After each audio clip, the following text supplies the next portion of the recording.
Good morning and welcome to Inquisition Update. My name's Tom Fress and I'll be your host for the next hour. Thanks for tuning in. We're going to continue our reading and discussion of the book, The Papacy and the Civil Power. Page 505, if you're following along, page 505, the first full paragraph on the page. It says, "To Edward VI, therefore, justly belongs the honor of having been the first Protestant king of England, and all true history assigns to him such honesty in the administration of affairs and such purity of personal motive that although he died at the early age of 16 and reigned but 7 years, he was enabled by his consistent policy to leave an illustrious record of his virtues. And it must ever be spoken to his praise that, youthful as he was, he succeeded in holding in check the bad passions which had held their carnival during the reign of his father, Henry VIII, and putting his foot firmly upon the monster of persecution, the rack and the thumbscrew, infernal instruments of the papal Inquisition, were cast aside, and papists were allowed to maintain their religious faith without fear of torture or the scaffold. Although religious differences may have led to the conviction and execution of his maternal uncle, the Duke of Somerset, yet the young king was constrained to consent to his death because, upon the record of his trial, he appeared guilty of the design to seize upon his own person and the administration of the government, and for these purposes to raise an insurrection in the city of London. When he placed his signature to the death warrant of the Anabaptist Joan Boker, who was convicted of heresy, he did so with tears in his eyes, yielding rather to the persuasions of Cranmer, who had been trained in the school of Henry VIII, than to his own convictions. And it may be fairly inferred that his assent to the subsequent execution of Van Paar for heresy was obtained by the same influence. But of these executions, the papists did not complain on their own account, saying merely that, quote, the reformers were only against burning when they were in fear of it themselves, unquote, and availing themselves of them to stir up disaffection and insurrection against the government. If they remain as blots upon his reign, they still leave it white as snow compared to that of his Roman Catholic father, and only go to prove that in times so stamped as those were with the intolerance of Rome, the principles of Protestantism were necessarily of slow growth, that they had to contend against such combinations as, without providential protection, they could not have resisted, and that when in the end they did supplant the antagonistic principles of Romanism, they removed the most crushing weight of tyranny which has ever rested upon mankind since the beginning of the Christian era. King Edward VI was supposed to entertain some fears that his sister Mary, the daughter of Henry VIII, by Catherine of Aragon, and heir to the throne, would, after his death, lend her influence to the papists on account of her mother's influence upon her education. The Duke of Northumberland, taking advantage of this, and probably being the first to suggest it, induced him to set aside the succession of Mary and Elizabeth, also a daughter of Henry VIII and Anne Boleyn, by the formal assignment of the crown to Jane Grey, daughter of the Duke of Suffolk, who by the will of Henry VIII was made next in succession after Elizabeth. This act was manifestly without authority of law, and while it resulted from the ambitious desire of the Duke of Northumberland to get the control of the government during the minority of Jane Grey, who was his daughter-in-law, the motive on the part of Edward was to save the Protestant Reformation from overthrow. The result, however, was not what either anticipated. Lady Jane Grey was one of the most accomplished women in England at the early age of 16. She was wholly without ambition and devoted exclusively to her studies and domestic pursuits. At first, she declined the crown with befitting modesty, but finally yielded to the entreaties of the Duke of Northumberland and suffered herself to be proclaimed queen. This was not considered a triumph by the Protestants, who had no confidence in the Duke, he being, as they supposed, influenced entirely by his personal ambition and ready to rejoin the Papists if he could thereby promote his temporal interests. And besides, he was unpopular with the people on account of his agency in procuring the death of the Duke of Somerset, who was greatly esteemed. And besides also, there existed a general impression that the assignment of the crown by Edward was illegally made. The Papists, of course, took advantage of all of this and zealously pressed the claims of Mary on account of her known devotion to the Pope and her support, quote, of the most extravagant things in the Romish Church, unquote. Mary was proclaimed Queen of Norwich. Mary was proclaimed queen at Norwich and was furnished with troops by the countries of Norfolk and Suffolk to maintain her right. Many, if not a large majority, of these were reformers who, before they espoused her cause, to defend her, that is, obtained from her a solemn promise that, while she would reserve to herself the liberty of professing her own religion, which was Roman Catholicism, she would leave the religion of the kingdom as she found it under King Edward VI, in other words, Protestantism, that is, as it was at the close of the reign of Edward VI. Whatever may have been her secretly cherished design, they know but little of history and the teachings of the papacy, who do not know that it has always regarded such promises as carrying with them no obligation of obedience, but as absolutely void. Now, this needs to be emphasized, that when a papist takes any oath that runs detrimental in any way to the papacy, his temporal and spiritual power, or the best interests of the Roman Catholic Church, they are null and void. You've heard people, maybe some of you have heard in the past, no negotiations with papists. This is why. Because whatever agreements they make that may be advantageous to them for a time, if a time ever comes when they can repudiate and go against their oath, they will do so. So the word of a papist cannot be trusted.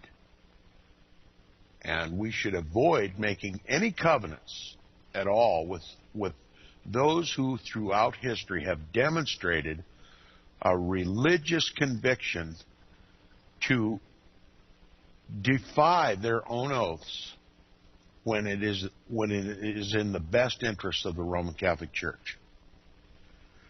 Now, and I will just add, too, that this is embodied in Roman Catholic canon law. It's the law of the Church. As a matter of fact, the Roman Catholic Church does not call these oaths. If someone says an oath that runs counter to the interests of the Roman Catholic Church, from the Roman Catholic Church's point of view, from the papacy's point of view, it's not an oath, it's a perjury. It should never have been made in the first place.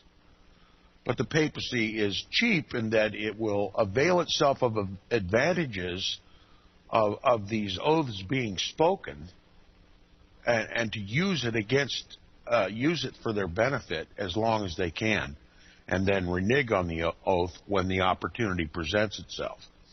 Okay, it's a lose-lose situation, what I'm trying to say. A lose-lose situation to make any agreement with the papacy. Now, I want to give you one huge example. The author just gave us one. I'm going to give you another one. Vatican Council II and ecumenism. The peace, the phony peace that was thrown before the evangelical churches in this country to bring them back into the Roman Catholic Church. That is going to work solely for the benefit of the Roman Catholic Church and solely for the destruction of the churches that once called themselves Protestant. The Roman Catholic Church is never going to be bound by any demand for rights for Protestants. And any agreement that the churches of this country make with the Roman Catholic Church under the tenets of Vatican Council II are designed to destroy those churches. Vatican Council II was a hoax. It was a very subtle, sinful, diabolical way of destroying the Protestant Reformation in this country.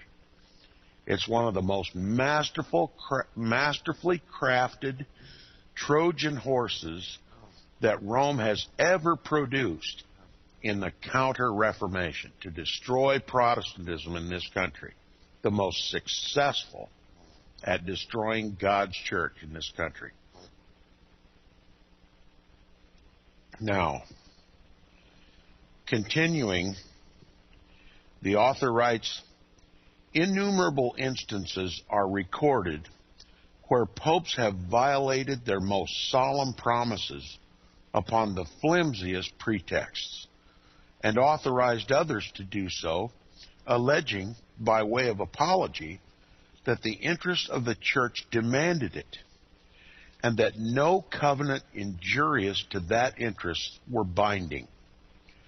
We have seen this in the cases of the kings who swore to obey Magna Carta.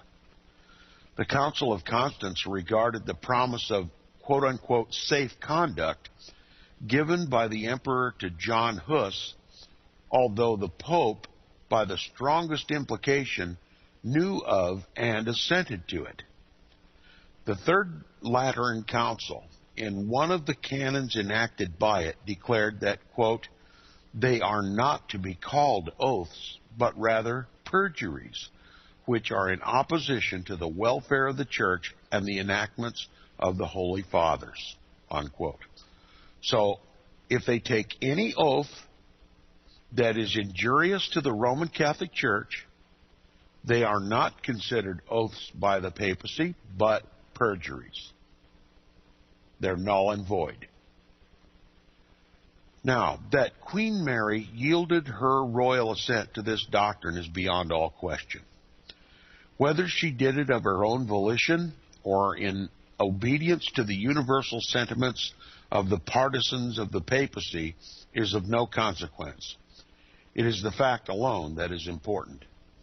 Her first step in that direction was a proclamation qualifying her promise by declaring that she should use no force to compel the adoption of the Roman religion, quote, till all was regulated by the authority of Parliament, unquote, thus indicating the purpose of shielding herself behind that body.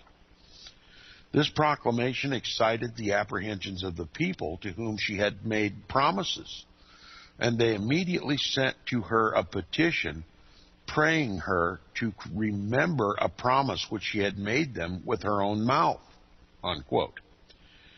The manner in which this petition was received shows not only the perfidious character of this queen, but how completely she was controlled by the unprincipled hierarchy of Rome and the low state of morals which prevailed among them. It was heartily rejected as offensive to royalty because it reproached the queen with failure of her word.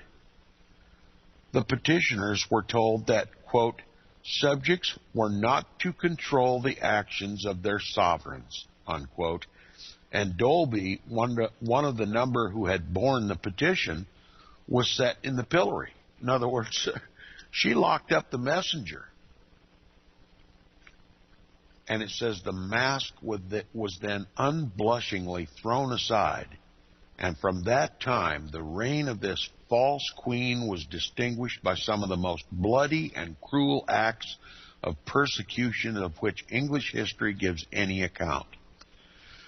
She did not even spare the innocent Jane Grey, whose head fell beneath the axe of her executioner for what others had done in her name. A Protestant judge was fined £1,000 for ordering the justices of Kent to conform themselves to the laws of Edward, not yet repealed.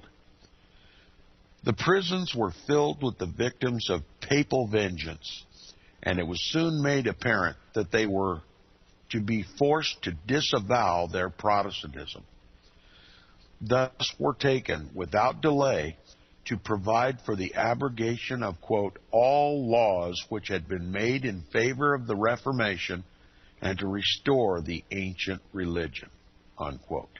That is Roman Catholicism. This is real history, folks. And history is repeating itself in this very same fashion right here in the United States of America. Rome has gained the upper hand in our government. And the evidence of that is the Patriot Act and all of the legislative acts that have taken place since then. They're imposing Roman Catholic canon law in this country in direct contradistinction to the Constitution and the Bill of Rights, that Protestant document that guarantees us liberty and certain inalienable rights. Those have been usurped by the Patriot Act in the false guise of national security. Rome never changes. And it is important that my listeners learn to see the papal hand in what takes place in this country from now on.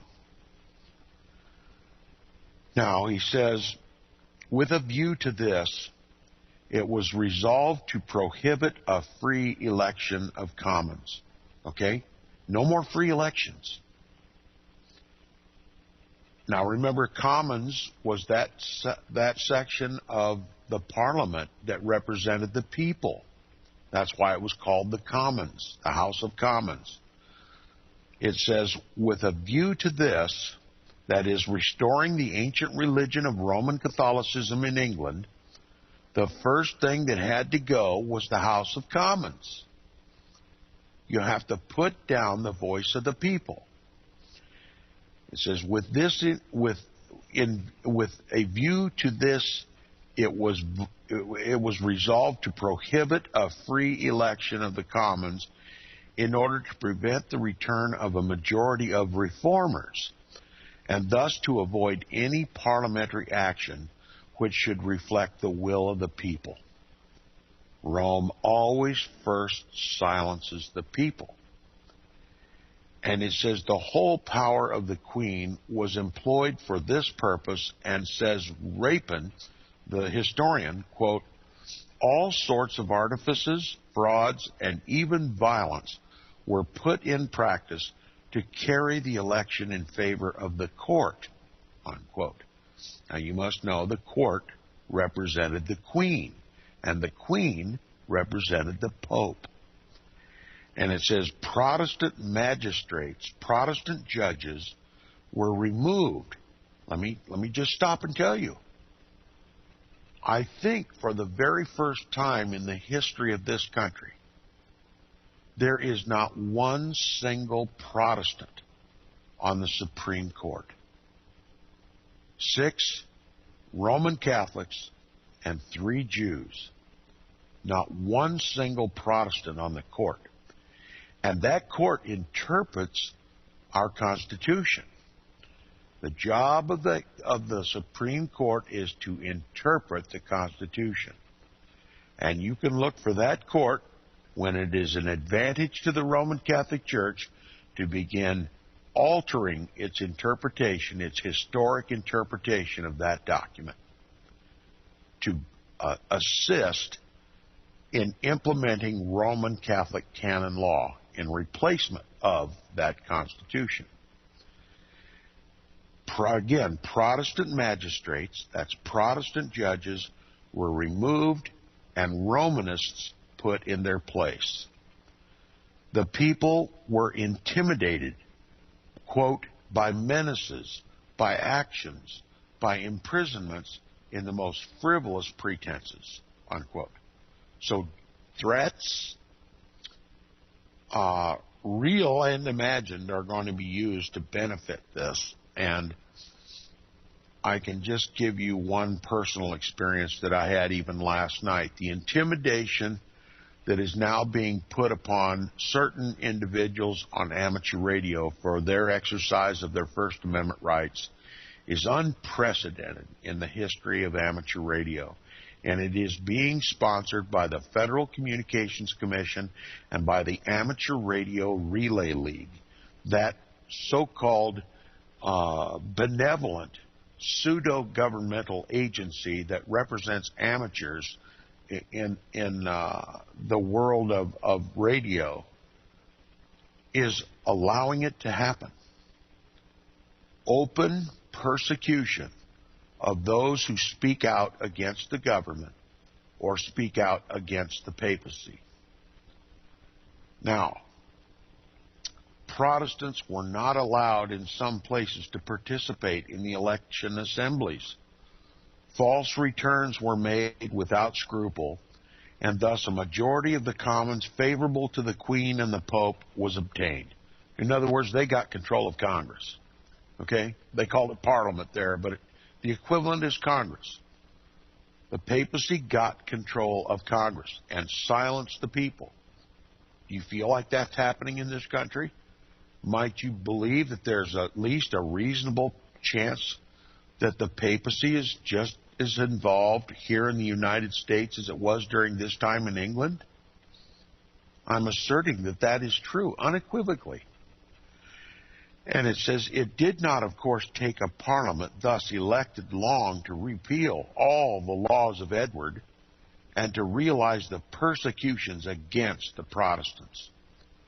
This accomplished, the Queen, through the intrigues of Charles V, was afterward married to Philip of Spain, his son, in order to put the throne of England in a more complete state of dependence upon the Pope and to introduce the system of persecution so long practiced by the Spanish Inquisition and with which the English people had not yet become familiar.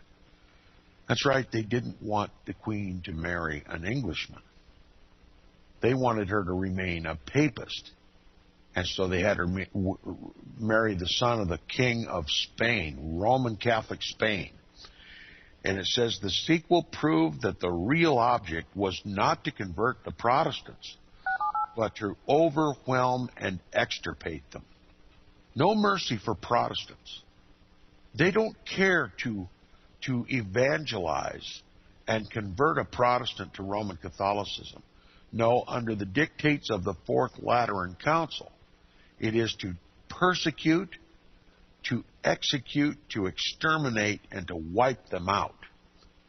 And history proves the Roman Catholic Church is loyal to the popes and to the Fourth Lateran Council, and they don't want reform of reformers. They want them dead. Now, this marriage, this contrived marriage between Mary and Philip of Spain, was a marriage of opportunity. It not only made sure that Mary remained steadfast to loyalty to the Pope, but to marry a heretic Protestant nation to the Spanish Inquisition. Protestant England had never yet felt the sting of the Holy Roman Inquisition. Persecution aplenty, but never on the order of the Spanish Inquisition. The papacy was going to bring that bloody counter-Reformation, Council of Trent inspired Spanish Inquisition to Protestant England. And they did it through the marriage of Mary and Philip. And I said the Council of Trent, but we're talking about the Fourth Lateran Council. The Fourth Lateran Council made religious persecution and the extirpation of heretics not only lawful, but an obligation. Every Roman Catholic then was obliged by that law to extirpate heretics. And out of that rose the Spanish Inquisition, the Fourth Lateran Council. And history records the bloody ruthlessness of this Inquisition against anyone suspected of heresy in Spain, the most Catholic country in the history of the world. And they're going to bring this bloody machine to England. They're going to mop up the Protestants. Anything left over from the reign of Edward VI is going to be extirpated and annihilated. Talking about this marriage of Mary and Philip of Spain, the marriage of Protestant England to the Spanish Inquisition, the author says, the sequel proved that the real object was not to convert Protestants, but to overwhelm and extirpate them. Okay? Rome is not interested in converting a heretic. They give you 2 warnings. The third one, they lop off your head. And they do it in the name of God. When they kill a heretic, they think they do God's service. Does that remind you of any scripture? The Bible goes out of its way to identify this papal system as the biblical Antichrist. It is amazing to me that it is such a secret in the United States today who the biblical Antichrist is. And it says the whole reign of Mary, now this is the one they call Bloody Mary, the whole reign of Mary was consequently one of blood. In the last year before her death, 39 Protestants suffered martyrdom, and 4 of these about a week before she died.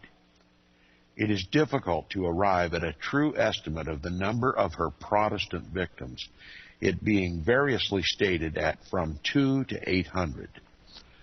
That the object of Philip in becoming the husband of Mary was to obtain control of the English government so as to subject the people to the complete dominion of the papacy, there's no earthly doubt.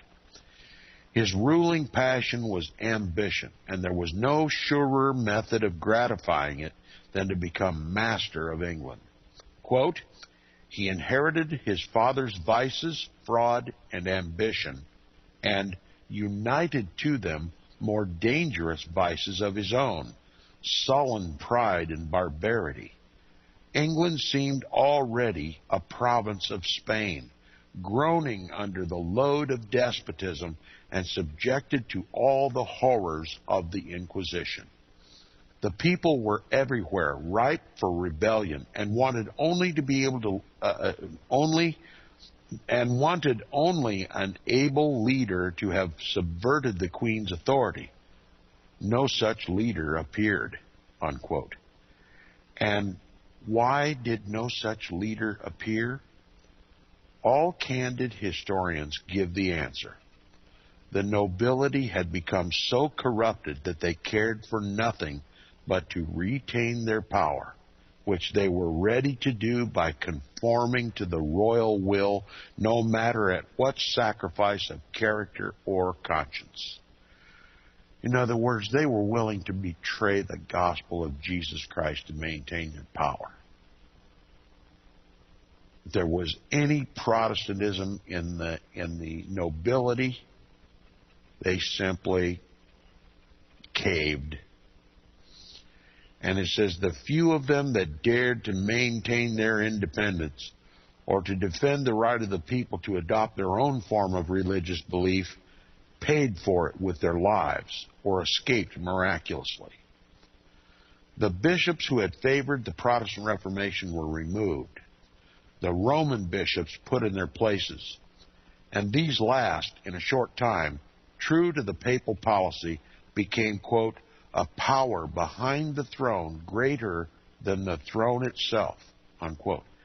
Here it is, the shadow government, standing behind the throne, covering itself behind the throne.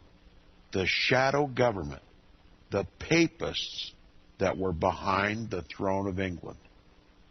The shadow government is the same today as it was then. Nancy Pelosi is a papist.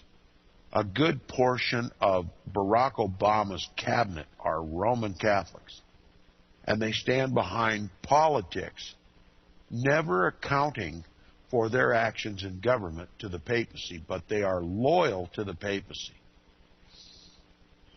It says there were fit tools of the papacy, fully prepared and ready not only to dictate to Philip and Mary the bloody work which Rome required to be done, but to do it with untiring alacrity. A few years before, during the reign of Henry VIII, the Pope, Paul III, had entered into an alliance with the Emperor Charles V, the father of Philip, for the extermination of heresy in Germany, or in other words, says Russell, quote, for oppressing the liberties of Germany under pretense of maintaining the jurisdiction of the Holy See, unquote. This league, one of the most infamous and accursed in all history, was understood by both the contracting parties to involve the necessity of applying force to put down the hitherto unresisting Protestants, to totally destroy them. That the Pope so understood it is shown by the fact that it bound him to further the emperor with 12,000 foot, 500 horse, and 200,000 crowns for carrying on the war. He also gave the emperor 1 year's revenue for of the benefices of Spain, with power to alienate 100,000 crowns worth of church lands to defray his expenses. You think Rome won't go to the expense of killing God's people? For nearly 2,000 years, Rome has killed God's people and claimed that she was doing God's service. Trained in such a school as this, and with such examples of his ambition, no wonder that Philip felt himself charged with the obligation to inaugurate a reign of terror in England, one transcending all the outrages and enormities of Henry VIII. Under the pressure, therefore, of such a system, far the larger part of those who were concerned in the management of government and England and the Church of England sunk into ignominious subjection to the joint power of the crown and the papacy. And the people, without some master spirit to guide them, were compelled to submit to the same degradation. Those from whom they had a right to expect encouragement and protection either suffered death at the hands of the public executioner or were engaged in contriving plans for their greater humiliation. These latter, both peers and bishops, labored, quote, how to qualify and mold the sufferances and subjection of the people to the length of that foot that is to tread on their necks.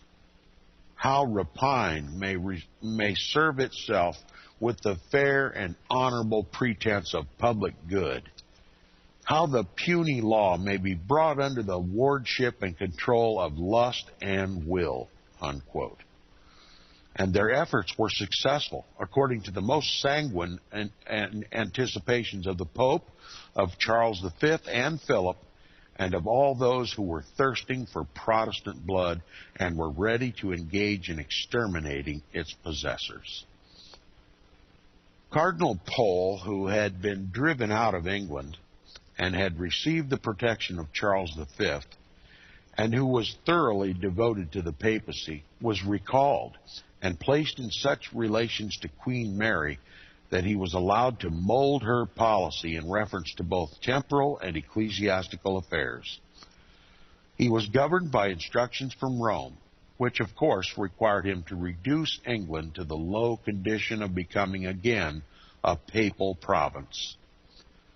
In an oration delivered before Philip and Mary and the whole Parliament, this cardinal, as legate of the Pope, spoke of the great love of the Pope for England on account of its having been the first island converted to Christianity, reminded them that this affection was so strong in the mind of Pope Adrian IV that he gave to King Henry II, quote, the right to sovereignty of the Dominion of Ireland, which pertained to the Holy See, unquote, referred to his conference with the Emperor Charles V, who he said, quote, hath travailed most in the cause of religion, unquote, and avowed the purpose of his mission to be the bringing of England into unity with Rome. Does this sound familiar with Vatican Council II? To bring you into unity with Rome? Is unity with Rome what we really need in light of this English history? This, said he, required that all should adhere to the Pope as the vicar of God, who derives his power not from man or the consent of governments, but from above, and whose power is both imperial and ecclesiastical. And he told them that in order to bring the nation into subjection to the Pope, they must revoke and repeal those laws and statutes which be impediments, blocks, and bars to the execution of his commission, unquote. There goes the Constitution of the United States, because it is an impediment, it blocks, and it bars the reign of the Pope in this country. That Constitution is being systematically torn down, just as were the laws that came to England by the hand of Protestant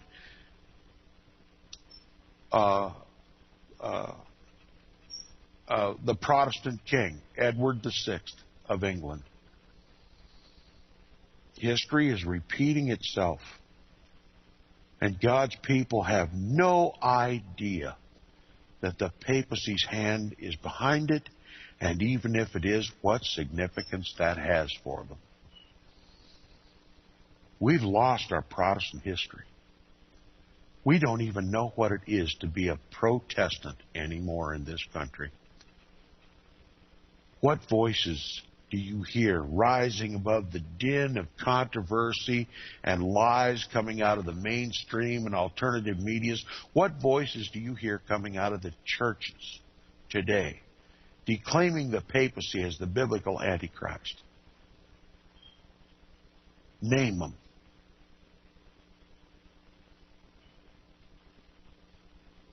If this country doesn't get a grip of what it means to be Protestant, of who the Protestant reformers unanimously identified as Antichrist, then this country is going to become a Roman Catholic superstate. And the persecutions that we're now reading about here in England are going to take place without restraint.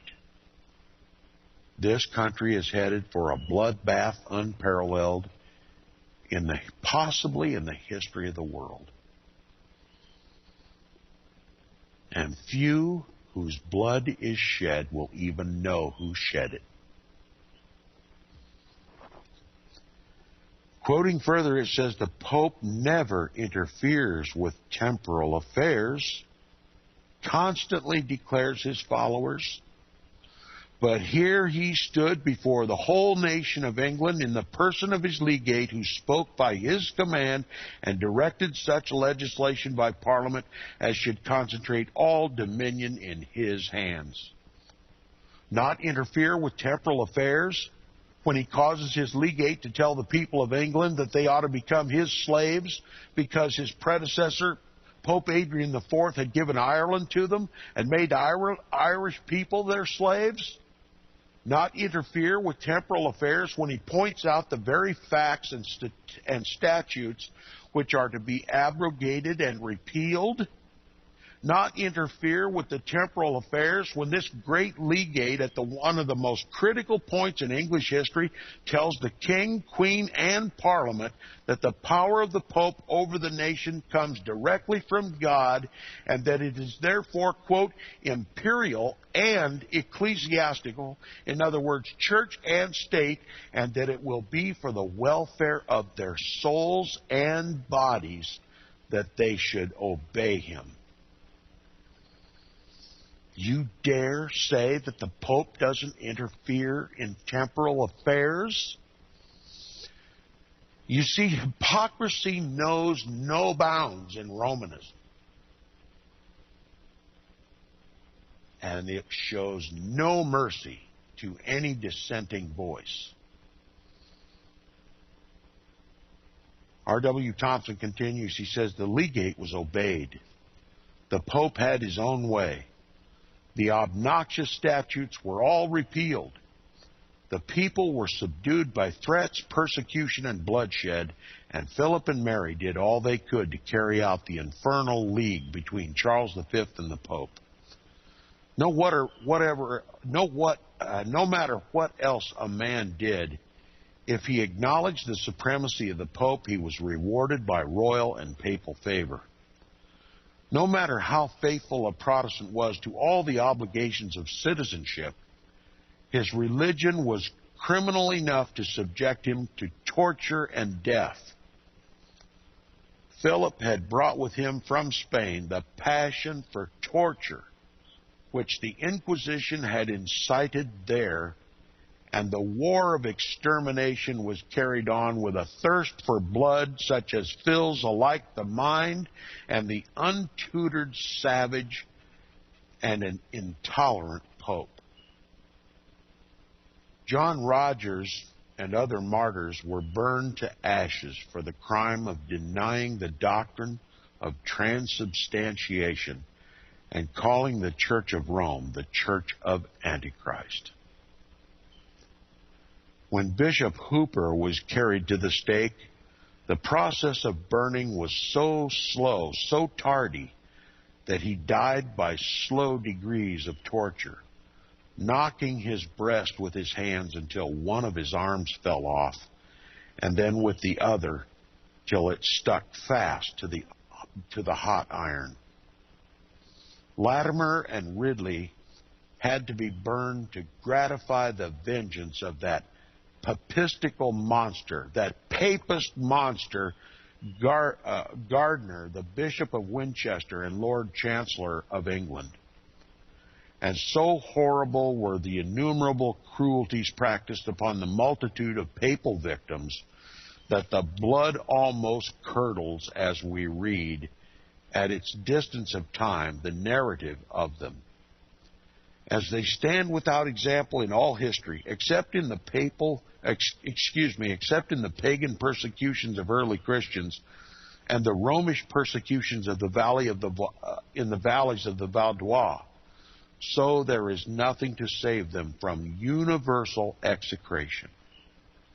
All that even Lingard can say of them is that, quote, it was the lot of Mary to live in an age of religious intolerance, when to punish the professors of erroneous doctrine was inculcated as a duty, no less by those who rejected than by those who asserted the papal authority, unquote. Overlooking the important facts that up till the reign of Mary, there had been no persecution in England in behalf of Protestantism, that Henry VIII had persecuted both papists and Protestants and was never a Protestant in religious faith, and that no single drop of Roman Catholic blood had been shed during the Protestant reign of Edward VI. But we've already learned that the persecutions of Protestantism in England did not begin with either Mary or Henry VIII. The examples heretofore enumerated show that it was learned by both of them, not alone from some of their Roman Catholic predecessors, but from the direct teachings of the faith of the Roman Catholic Church, which were supported by the false decretals and the additions made to them from time to time after the adoption of the original forgeries. But these forgeries merely conferred the power to persecute when necessary for the Church. The decree of the Fourth Lateran Council made it a duty of fixed and also fixed a penalty for its non-performance. This was manifestly the interpretation given to it by Pope Gregory IX in his subsequent attempt to execute this canon with all the terrible vengeance it invited. With a view to the extortion of money, he exacted in England a tenth part of all the movable goods of the kingdom, because the Emperor Frederick hindered the persecution of the Albigenses, and for other reasons. He excommunicated him and released all his subjects from their allegiance, which proves incontestably that the duty to persecute and exterminate heretics was not only a part of the Roman Catholic canon law, but of the doctrinal faith of the Roman Catholic Church. To give the utmost possible strength to the injunction, this same Pope, Gregory IX, announced infallibly, of course, the impious doctrine that, quote, Christians should not regard the sanctity of an oath toward him who is the enemy of God and who tramples under feet the decrees of the Roman Catholic Church, unquote. Claiming as he did in the most unequivocal manner the right to govern the world, temporally and spiritually, by virtue of power derived from God, it is not to be doubted that when he set the code of canon laws into England during the reign of Henry the Third, the decree of the Lateran Council constituted a part of it, and that interpreted by the persecutions of the Albigenses, it was designed to place the duty of exterminating heretics, that is, the duty of exterminating Protestants. No, it's the duty of extirpating all but Roman Catholics, upon the ground that he who did so would thereby serve God and win his way to heaven. That's right. If you're a loyal Roman Catholic, you want a free pass to heaven, you kill a non-Catholic, especially one who speaks out against the Roman Catholic Church, whether he be a Protestant, a Muslim, or a Buddhist, or an atheist. Rome even persecutes her own, as history so copiously demonstrates. This is that which is prophesied in the Scriptures. It is not Christ, nor the vicar of Christ, nor anything to do with Christ, but Christ's antithesis. The biblical and historical Antichrist. It considers itself a benefit of doing God's service when it kills someone who will not bend his knee to the man of sin, the son of perdition, the biblical and historical Antichrist of Rome. And if you're still looking to the future for the Antichrist, or if you're looking to the distant past in Nero as the Antichrist, you have missed it. Because history reveals without equivocation who the real biblical and historical Antichrist is. It is the succession of popes in the Roman Catholic Church. That church, which thinks itself a queen, and who is no widow, and who will see no sorrow, will see the two-edged sword of Christ when he returns. Don't be a part of that slaughter. Get out of the ecumenical movement. Tomorrow on Inquisition Update.